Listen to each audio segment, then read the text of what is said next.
Okay जी। हमने volume के बारे में जो पढ़ रहे थे हम, वो क्या था?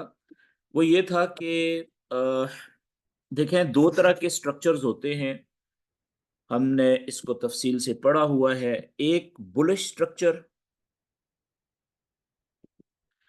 और बुलिश स्ट्रक्चर के अलावा एक दूसरा स्ट्रक्चर होता है जिसको हम कहते हैं बेरिश स्ट्रक्चर। बुलिश स्ट्रक्चर में हमें जो साइन ऑफ स्ट्रेंथ ढूंढने होते हैं, वो किन जगहों के ऊपर ढूंढने होते हैं? यहाँ पे, जहां पे नया हायर लो बन रहा होता है वॉल्यूम के मुताबिक। तो जैसे ये वाली जगह है, ये वाली जगह है, ये वाली जगह है, ठीक है। या तो ये जगह, या फिर जो प्रीवियस हाई होता है, जैसे ये इंपल्स वेव लगी, ठीक है, यहां से यहां तक। अब ये प्रीवियस हाई ये है ना यहाँ पे, जिसको आप हायर हाई कह रहे हैं। तो इसका जो लेवल होता है, इस जगह के ऊपर भी हमें साइन ऑफ स्ट्रेंथ अगर मिल जाए तो यहां से भी बाय की ट्रेड लेने के लिए बड़ी अच्छी जगह होती है, जो यहां से ऐसे निकल सकती है। ठीक है, तो ये साइन ऑफ स्ट्रेंथ ढूंढने की जगह होती है, SOS, साइन ऑफ स्ट्रेंथ। इसी तरीके से ये जगह, अगर डीप रिट्रेसमेंट हो जाए, प्रीवियस जो कंफर्म हायर लो है, ये क्या है? ये स्ट्रक्चर का पहला, यानी कि जो आखिरी, लास्ट कह लें, स्ट्रक्चर का आखिरी जो हायर लो है, कंफर्म। कंफर्म क्यों है ये? इसलिए क्योंकि इम्पल्स वेव यहां से लगी है और उसने प्रीवियस हाई को ब्रेक कर दिया है और ऊपर नया हायर हाई बना दिया है। ठीक है, तो अब इस सूरत में ये हायर लो हमारा आखिरी कंफर्म हो गया बुलिश स्ट्रक्चर का। तो यहाँ पे भी साइन ऑफ स्ट्रेंथ अगर मिल जाए तो वो बड़े जबरदस्त हो सकते हैं। अच्छा, इसका क्या मतलब है? कि ये जो बीच में जगह है, ये वाली, यहां से लेके, इस जगह से लेके और यहां तक बीच में, क्या साइन ऑफ स्ट्रेंथ अगर मिलेंगे तो हमें बाय की ट्रेड नहीं लेनी? नहीं। यहां पे बीच में जहां पे भी साइन ऑफ स्ट्रेंथ मिल जाए, ये रिट्रेसमेंट थोड़ी सी यहां पे भी हो सकती है, यहां तक भी हो सकती है।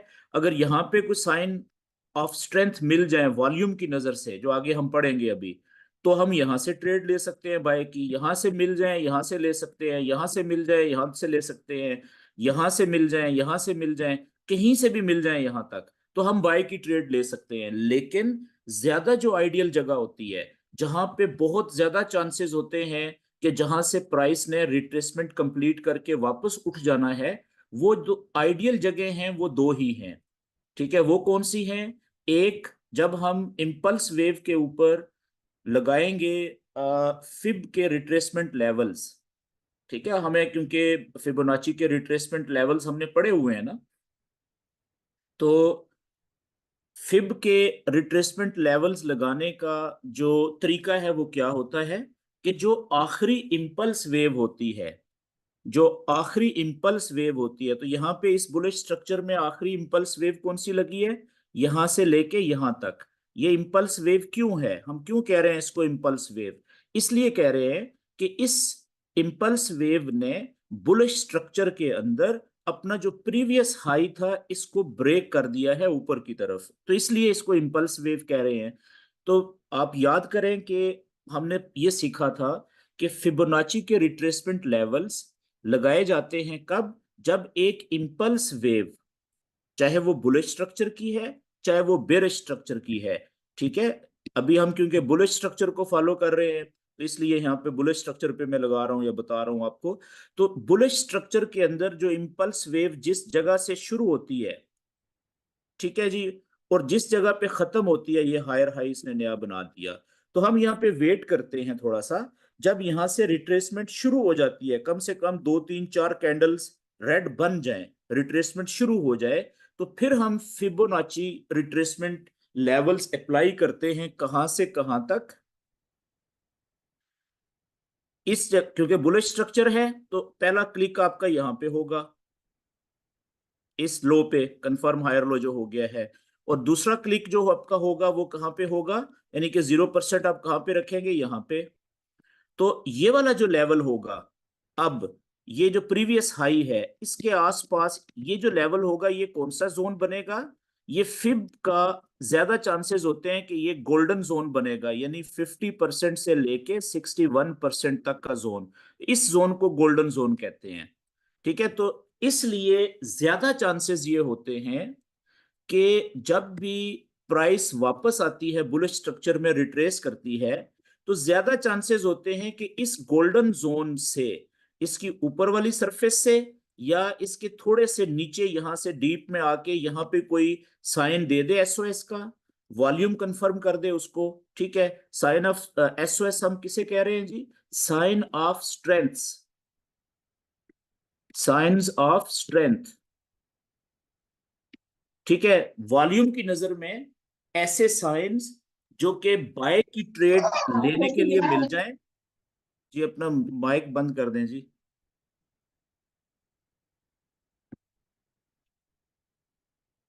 ओके, तो हमें कोई ऐसा साइंस मिल जाए इस जगह पे जो हमें कंफर्म कर दे वॉल्यूम की नजर से कि यहां से बाय की ट्रेड ले लेनी चाहिए। ठीक है, तो यहां से हमारी वो बड़ी अच्छी आइडियल ट्रेड हो सकती है। एक तो ये जगह होगी बाय की ट्रेड लेने के लिए, अगर आप साइन ऑफ स्ट्रेंथ यहाँ पे हमें मिल जाए। तो अगर यहाँ पे नहीं मिलते, ठीक है, 50% पे या गोल्डन जोन के ऊपर, तो यहाँ से प्राइस नीचे आ सकती है ना, ऐसे इसको ब्रेक करके गोल्डन जोन को। तो फिर कौन सी जगह बेस्ट हो सकती है या आइडियल हो सकती है बाय की ट्रेड लेने के लिए? साइन ऑफ स्ट्रेंथ मिलने के बाद, ठीक है, वॉल्यूम की कंफर्मेशन के बाद। तो फिर ये जगह जो प्रीवियस हमारा स्ट्रक्चर का लो कंफर्म है, ये वाला हायर लो, फिर यहां तक हमने वेट करना है।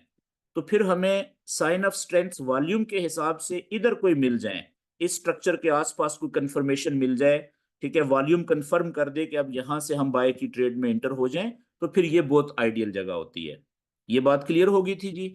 अच्छा, इसी तरीके से जब हम बेरिश स्ट्रक्चर में होंगे, तो याद रखने वाली बात है कि बेरिश स्ट्रक्चर में हम हमेशा क्या ढूंढेंगे? ये साइन ऑफ स्ट्रेंथ हम ढूंढते हैं जी बुलिश स्ट्रक्चर में।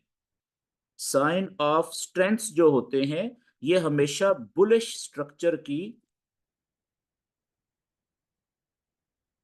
बुलिश स्ट्रक्चर के जहां पे नए हायर लो बन रहे होते हैं नीचे या बनने के चांसेस होते हैं, उन जगहों पे ढूंढे जाते हैं। ठीक है, लेकिन जो साइन ऑफ वीकनेस होते हैं, ये आगे हम पढ़ेंगे, वो हमेशा ढूंढे जाते हैं साइंस ऑफ वीकनेस, SOW, इसे कहते हैं साइंस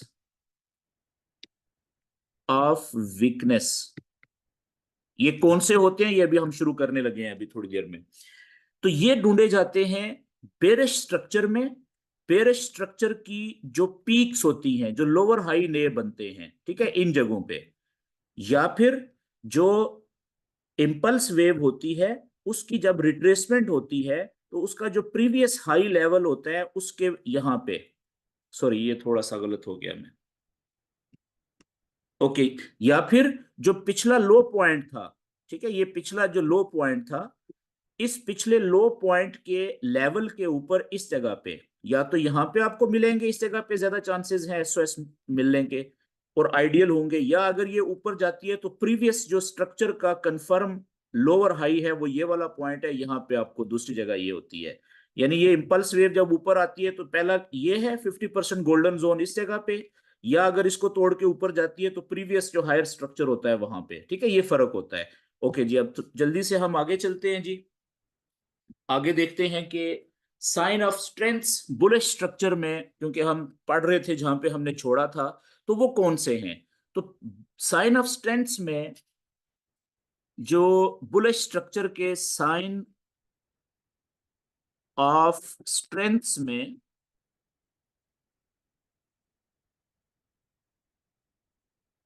और ये लाजम सी बात है कि बुलिश स्ट्रक्चर के अंदर की बात हो रही है, इन बुलिश स्ट्रक्चर कौन से साइन हैं जी जो हमने देखने होते हैं वॉल्यूम के हिसाब से? पहला जो साइन है वो होता है क्लाइमेक्टिक एक्शन बार, फर्स्ट साइन क्लाइमेक्टिक एक्शन बार, CLIMACTIC,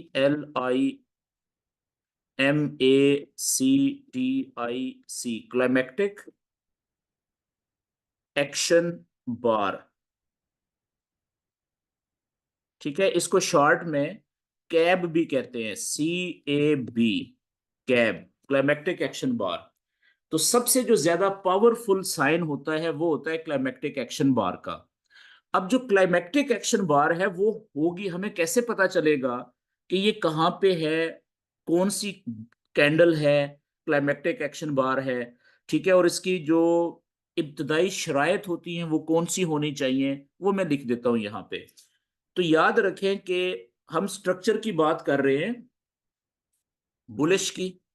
कुछ इस तरीके से बुलिश स्ट्रक्चर चल रहा है, ये नीचे से बुलिश स्ट्रक्चर चल रहा है, ठीक है।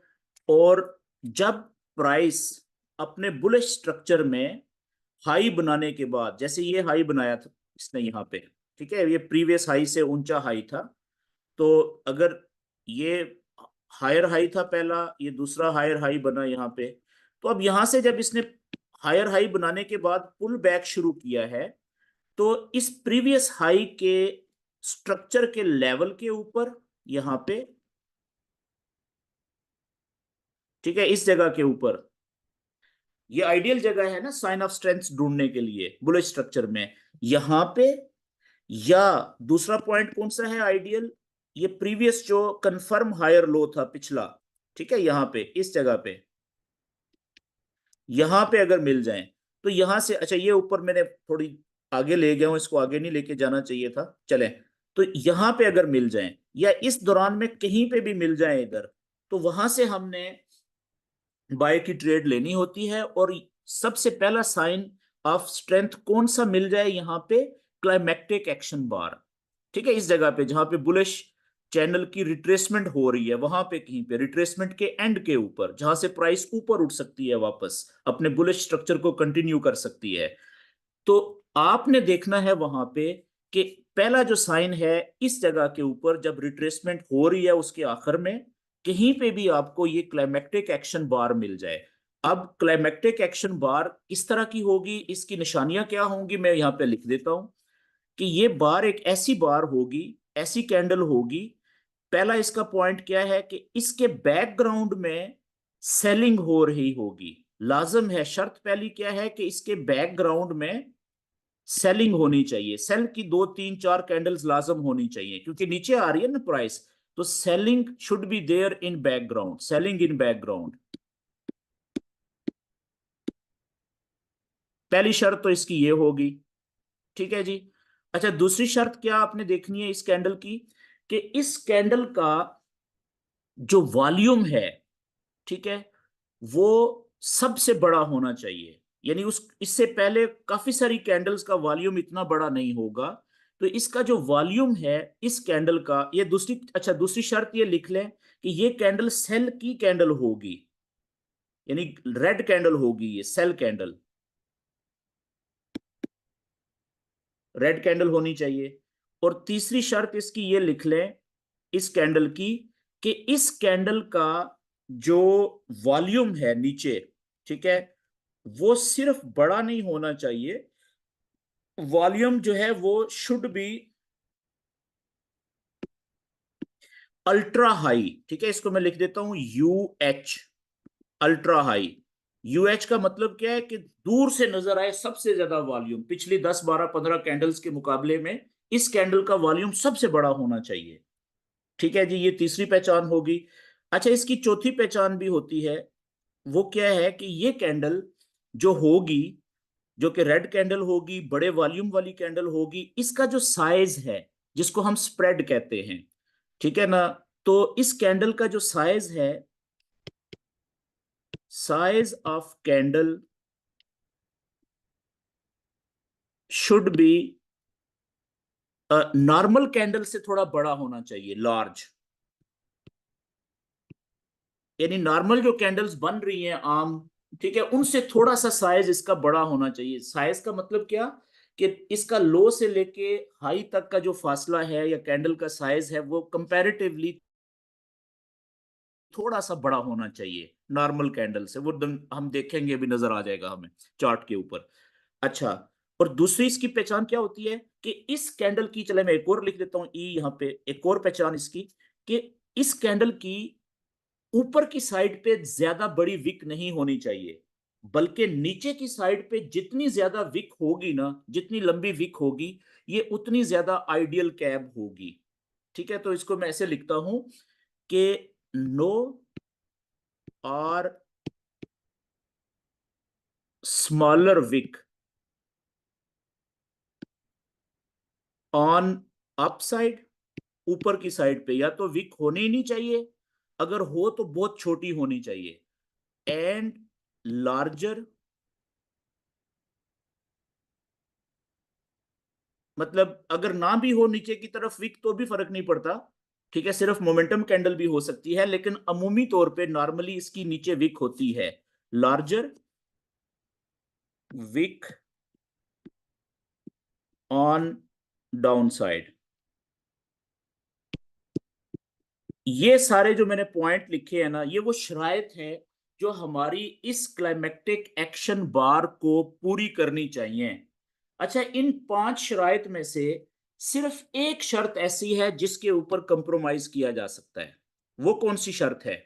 ये वाली, कि बाज औकात इस कैंडल का जो साइज होगा ना, वो बड़ा नहीं होता, वो छोटा ही रह जाता है, नॉर्मल कैंडल्स जितना होता है या उनसे भी छोटा हो जाता है।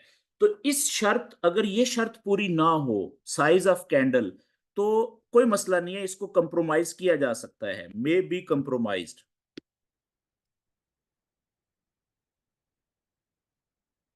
ठीक है, काम चल जाएगा, फिर भी छोटी साइज भी है। लेकिन इसके अलावा जो चीजें बहुत ज्यादा मस्ट हैं, जो शराइत पूरी होना बहुत ज्यादा जरूरी है, वो देखें। एक ये पहला पॉइंट हो गया कि सेलिंग बैकग्राउंड होना चाहिए, पीछे 2 3 4 कैंडल्स कम से कम जो है वो रेड कैंडल जरूर होनी चाहिए, उनके आखिर में ये कैंडल बननी चाहिए। और ये एक सेल की कैंडल होनी चाहिए, ये लाजम है। इसके अलावा इसका जो वॉल्यूम है, सबसे ज्यादा जरूरी शर्त होती है ये वाली, कि अल्ट्रा हाई वॉल्यूम होना जरूरी होता है, सबसे ज्यादा वॉल्यूम होना जरूरी होता है मुकाबले में पिछली 10 12 15 कैंडल्स के मुकाबले में। और एक और, कि अगर नीचे की तरफ विक बड़ी है तो वो बहुत जरूरी है, बहुत अच्छा है, लेकिन ऊपर की तरफ अगर विक, पहली बात है, हो ही ना, अगर है भी तो वो ज्यादा बड़ी नहीं होनी चाहिए, अगर ज्यादा बड़ी होगी तो फिर वो प्रॉब्लम हो सकता है। ठीक है, ये मैंने आपको शराइत दे दी। अच्छा जी, अब मैं अगले पेज के ऊपर, अब ये आपने याद रखनी है 5 शराइत। ठीक है, अब मैं चार्ट के ऊपर या अगली पेज के ऊपर ये मैं सीक्वेंस बनाता हूं और उसमें फिर करता हूं कि आगे हम काम क्या करेंगे। ठीक है, चार्ट के ऊपर अब देखें कि ये प्राइस बुलिश स्ट्रक्चर जा रहा था, ये नीचे से प्राइस ऊपर जा रही है। ठीक है, ये ग्रीन कैंडल्स हैं कुछ इस तरीके से, ये इंपल्स वेव लगी, और यहां से अब रिट्रेसमेंट शुरू हुई, और फर्ज करें इस जगह के ऊपर कुछ इस तरीके से एक कैंडल बन गई। ठीक है, कुछ इस तरीके से ये एक कैंडल बन गई जिसकी नीचे की तरफ विक बड़ी है, ऊपर की तरफ विक या तो है नहीं है, अगर है तो छोटी है, और इसका कैंडल का साइज काफी थोड़ा सा बड़ा है बाकी कैंडल से। अब देखें क्या ये शराइत पूरी कर रही है। अच्छा, पीछे जो वॉल्यूम लग रहा था, नीचे जो वॉल्यूम की बार्स नजर आ रही थी, उनके साइज भी मैं बना देता हूं। ये कुछ इस तरीके से वॉल्यूम की बार्स आ रही हैं। ठीक है, और यहां से फिर क्या हुआ कि ये आखिरी कैंडल जो है जी, उसका वॉल्यूम इतना आ गया है। ठीक है, ये लें। अब आप देखें कि पहली शर्त क्या थी, हमने कहा कि बुलिश स्ट्रक्चर के अंदर जो क्लाइमेक्टिक एक्शन बार है, हम देख रहे हैं क्लाइमेक्टिक एक्शन बार को कहां पे देख रहे हैं, साइन ऑफ स्ट्रेंथ के अंदर। ठीक है, पहली शर्त क्या थी कि बुलिश स्ट्रक्चर के अंदर रिट्रेसमेंट के बाद ये बननी चाहिए, यानी इसका बैकग्राउंड इसके पीछे सेलिंग का होना चाहिए। तो क्या सेलिंग बैकग्राउंड की शर्त पूरी हो गई? सेलिंग बैकग्राउंड है जी, हाँ जी है, ये पहली टिक हो गई। अच्छा, दूसरी शर्त हमने क्या लिखी थी कि इसका जो कैंडल है ये रेड कलर की होनी चाहिए। तो क्या ये रेड कलर की कैंडल है? बल्कि आप सेलिंग बैक, आपने पहला पॉइंट ये देखना है कि क्या इसका अल्ट्रा हाई वॉल्यूम आ गया है। मैं इसको सीक्वेंस थोड़ा सा चेंज कर लेता हूं, कि सबसे पहला पॉइंट आपने ये देखना होता है कि क्या इस कैंडल का अल्ट्रा हाई बहुत बड़ा वॉल्यूम आ गया है। ठीक है, तो पहला पॉइंट ये हो गया, क्या इस कैंडल का अल्ट्रा हाई वॉल्यूम है? आ गया जी। तो इसका मतलब है कि ये हमारी क्लाइमेक्टिक एक्शन बार हो सकती है साइन ऑफ स्ट्रेंथ के अंदर। अब बाकी शराइत देख लें जल्दी से।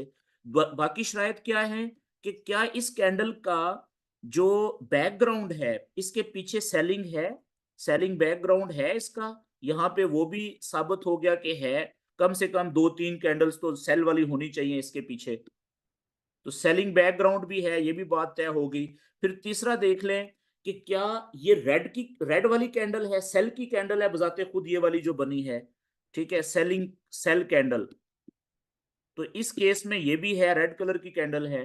तो चौथी बात फिर देख लें कि क्या इस कैंडल का जो वॉल्यूम है, ठीक है, जो इस कैंडल का वॉल्यूम सॉरी साइज है, तो जिसे हम स्प्रेड कहते हैं, स्प्रेड ऑफ कैंडल, यानी वो कहां से कहां तक होता है, किसी कैंडल के लो पॉइंट से लेके हाई पॉइंट तक का जो टोटल साइज है वो नॉर्मल कैंडल से थोड़ा बड़ा है, बाजुकात ये शर्त ये छोटा भी रह जाता है, तो हम कह सकते हैं जी कि हाँ यहाँ पे ये आइडियल है, ठीक है, ये भी शर्त पूरी हो गई कि इसका जो साइज है वो बड़ा है, बिग लार्ज साइज कैंडल,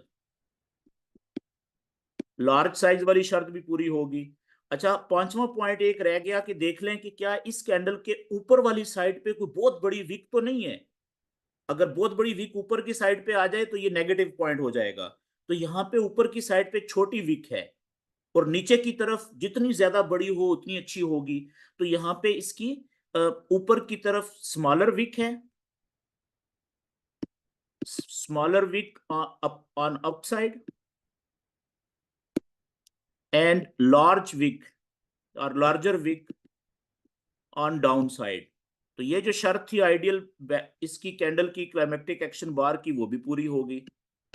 तो इसका मतलब है यहाँ पे हमने इस सीक्वेंस में सारी शराइत पूरी कर ली जी। तो अब आपने ये कैंडल जैसे ही क्लोज हुई, वॉल्यूम भी क्लोज हो गया नीचे, तो आपको पता चल गया कि इस कैंडल का वॉल्यूम सबसे बड़ा है, ये देखें नीचे अल्ट्रा हाई वॉल्यूम, ठीक है ना, बहुत ऊंचा। तो अब आपने क्या करना है, अगला काम क्या करना होता है कि अगला आपने फौरन ये जो कैंडल है फिर इसके लो पॉइंट के ऊपर भी एक लाइन आपने खींचनी होती है सीधी, ठीक है, और जो हाई पॉइंट है उसके ऊपर भी आपने एक सीधी लाइन खींचनी होती है, जिनको हम ट्रिगर लाइंस कहते हैं। नीचे वाली लाइन को हम लोअर ट्रिगर लाइन कहेंगे, लोअर ट्रिगर लाइन, ऊपर वाली लाइन को हम अपर ट्रिगर लाइन कहेंगे, अपर ट्रिगर लाइन। अच्छा, अब क्योंकि इस सेलिंग क्लाइमेक्स में ये जो क्लाइमेक्टिक एक्शन बार बनी है जो हमने मार्क की है, ज्यादा चांसेस ये हैं कि यही क्लाइमेक्टिक एक्शन बार होगी, ज्यादा चांसेस हैं, क्यों, क्योंकि इसने सारी शराइत पूरी कर दी हैं। लेकिन ये 100% जरूरी नहीं है कि यही क्लाइमेक्टिक एक्शन बार हो। एक चीज मैं आपको शुरू में बता दूं कि फर्ज करें कि अगली कैंडल शुरू होती है, ठीक है ना, अगली कैंडल, और वो इससे बड़ी कैंडल बन जाती है, मैं ऐसे यहां पे बनाता हूं कि वो भी कुछ इस तरीके से कैंडल बनती है, ये ऐसे, ठीक है, नीचे क्लोज अगली कैंडल, और इस कैंडल का जो वॉल्यूम है, ठीक है, वो इस पहली कैंडल से भी बड़ा आ जाता है ऐसे।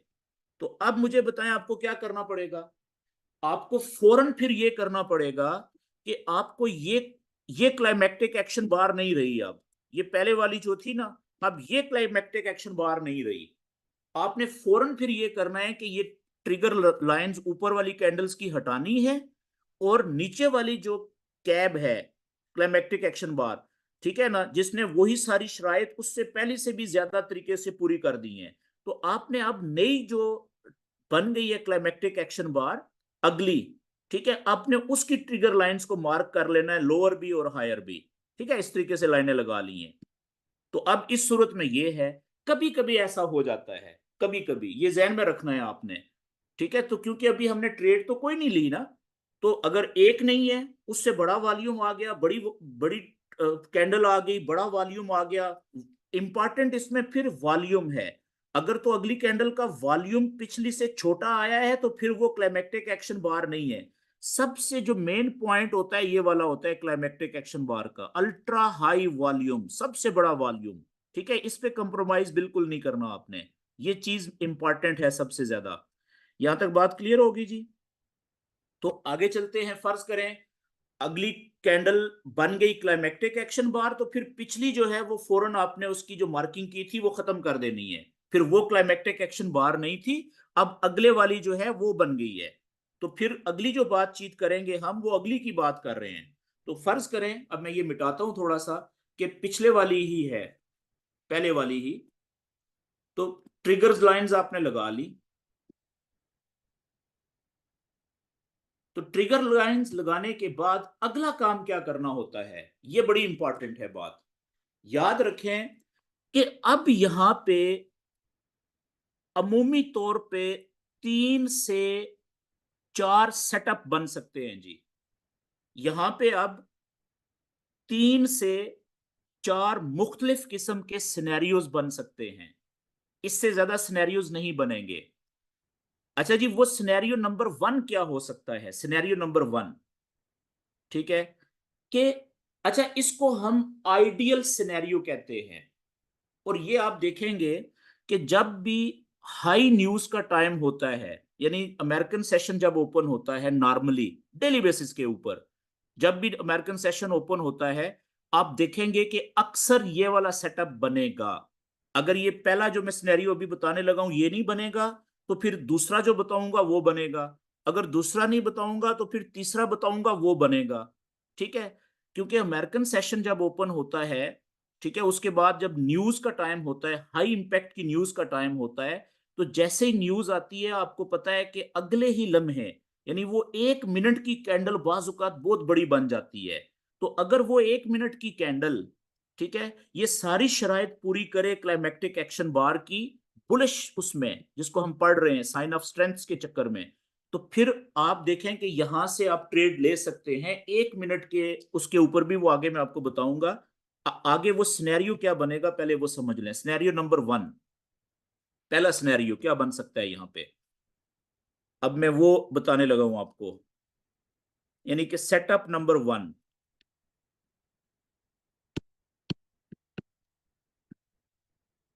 वो क्या हो सकता है कि अगली कैंडल, अगली कैंडल क्लाइमेक्टिक एक्शन बार से अगली कैंडल क्या करे कि वो, अच्छा अभी हम, ये कैंडल 1 मिनट की भी हो सकती है क्लाइमेक्टिक एक्शन बार भी, और ये 3 मिनट की भी हो सकती है, ये 5 मिनट की भी हो सकती है, और मैक्सिमम ज्यादा से ज्यादा ये 15 मिनट की भी हो सकती है। याद रखने वाली बात है कि जब आप वॉल्यूम की बात कर रहे हैं ना, और अगर आप गोल्ड पे ट्रेड कर रहे हैं, ठीक है, अगर आप गोल्ड के पेयर के ऊपर ट्रेड कर रहे हैं, तो इसमें आपने 1 मिनट का चार्ट यूज करना है, या 3 मिनट का या चार्ट यूज करना है, या 5 मिनट का चार्ट यूज करना है। वैसे ज्यादा बेहतर ये दो वाले आपको रिजल्ट देंगे, 3 मिनट का और 5 मिनट का। जब इनकी ग्रिप बन जाए तो फिर आप 1 मिनट पे आ जाइएगा। फिर आपको अंदाजा होगा कि वॉल्यूम के ऊपर तो ये तीन जो टाइम्स है ना, 1 मिनट, 3 मिनट, 5 मिनट, ये सबसे ज्यादा जो है वो जबरदस्त काम करते हैं, सिग्नल देते हैं, कंफर्मेशन देते हैं। ठीक है जी। और उसके बाद फिर आप 15 मिनट पे भी जा सकते हैं जब आपकी ग्रिप हो जाएगी, क्योंकि 15 मिनट का सेटअप कंफर्म होने में काफी टाइम लग जाता है। 2-3 कैंडल्स बनेगी तो वो उस वक्त तक 45-50 मिनट गुजर चुके होंगे। ठीक है ना, तो 3 मिनट या 1 मिनट की 2-3-4-5 कैंडल गुजरते हुए 3 से 5 मिनट लगेंगे और आपका सेटअप कंफर्म हो जाएगा। तो अच्छा, रूल्स सेम रहेंगे, टाइम फ्रेम कोई भी हो रूल सेम रहेंगे। ठीक है, टाइम फ्रेम अपने टाइम के हिसाब से टारगेट देता है, ये आपको अभी पता चलेगा। ओके जी, फर्ज करें कि आप कोई भी टाइम फ्रेम यूज कर रहे हैं जो मैंने यहां पे लिखे हैं। अब अगली कैंडल क्या होती है कि ओपन होती है इधर से, जहां पे पिछली कैंडल क्लोज हुई थी उसके सामने से अगली कैंडल ओपन हुई। ठीक है, और वो क्या करती है कि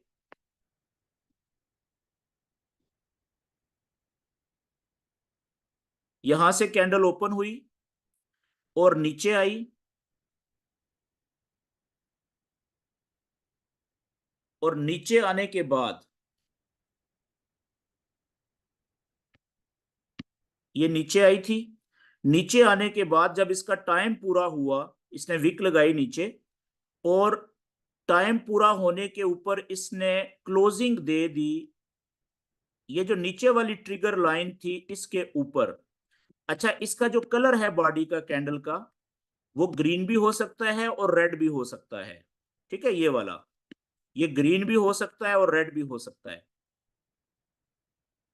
इसमें इंपॉर्टेंट क्या है, दो चीजें, कि ये कैंडल जो थी अगली, इसने ये जो लोअर ट्रिगर लाइन है इसको ब्रेक किया है।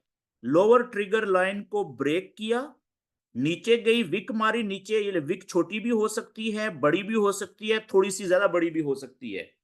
ठीक है, और उसके बाद जो क्लोजिंग हुई है इसकी, ये कैंडल जब अगली क्लोज हुई है, वो नीचे वाली ट्रिगर लाइन से ऊपर या अंदर, बाज औकात आप देखेंगे कि ये बिल्कुल इसके ऊपर आके क्लोज होती है इस तरीके से यहां पे, तो ये भी ठीक है। ठीक है जी, इसका कलर रेड भी हो सकता है और ग्रीन भी हो सकता है, कुछ भी हो सकता है। तो अब इस सूरत में अब एक शर्त पूरी हो गई हमारे इस सेटअप नंबर 1 की। क्या हुआ कि अगली कैंडल, अच्छा ये जरूरी नहीं होता कि ये अगली कैंडल बने, ये चले अभी फिलहाल यही समझें कि अगली कैंडल ही है। ठीक है, क्योंकि आगे ये सेटअप की लंबा भी हो सकता है, वो आगे मैं सीन्स बताऊंगा आपको। तो अब इसका अगर ऐसी कैंडल बन जाए अगली, तो फौरन आपने क्या करना है कि इस कैंडल का नीचे वॉल्यूम देखना है। फौरन आपने क्या करना है कि इस कैंडल का, फर्ज करें ये 1 मिनट की कैंडल है या 3 मिनट की है या 5 मिनट का आप सेटअप देख रहे हैं, तो फौरन आपने इस कैंडल का वॉल्यूम देखना है। अगर तो ये रेड कैंडल है तो वॉल्यूम भी नीचे रेड होगा। ठीक है, अगर इस कैंडल का वॉल्यूम,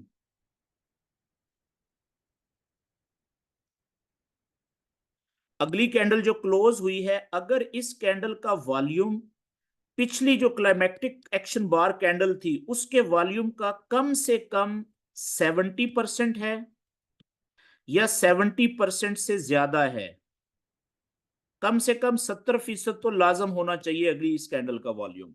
क्या मैंने लिखा कि जैसे ही कैंडल अगली क्लोज हुई, अगर नीचे वाली ट्रिगर लाइन के अंदर आ गई, अंदर क्लोज हो गई ऊपर नीचे विक लगा के, ठीक है, तो इस कैंडल का जो वॉल्यूम होना चाहिए, वो जो हमारी क्लाइमेक्टिक एक्शन बार थी, जैसे ये है यहां पे ये वाली है, इसके वॉल्यूम से कम 70% या 70% से ज्यादा होना चाहिए। अच्छा, बाज औकात इसका वॉल्यूम आप देखेंगे 100% भी हो सकता है, इसके बराबर भी हो सकता है, चलेगा, और बाज औकात इससे थोड़ा सा बड़ा भी हो जाएगा। इससे क्लाइमेक्टिक एक्शन बार से ये वाली, इससे थोड़ा सा ज्यादा 105%, 110% पे भी चला जाएगा इसका वॉल्यूम। लेकिन शर्त यह है कि इसकी क्लोजिंग जो है वो नीचे वाली ट्रिगर लाइन के अंदर होनी चाहिए, नीचे, उसके नीचे क्लोज नहीं होना चाहिए। ये बात क्लियर होगी जी, मैंने काफी दफा रिपीट कर दी।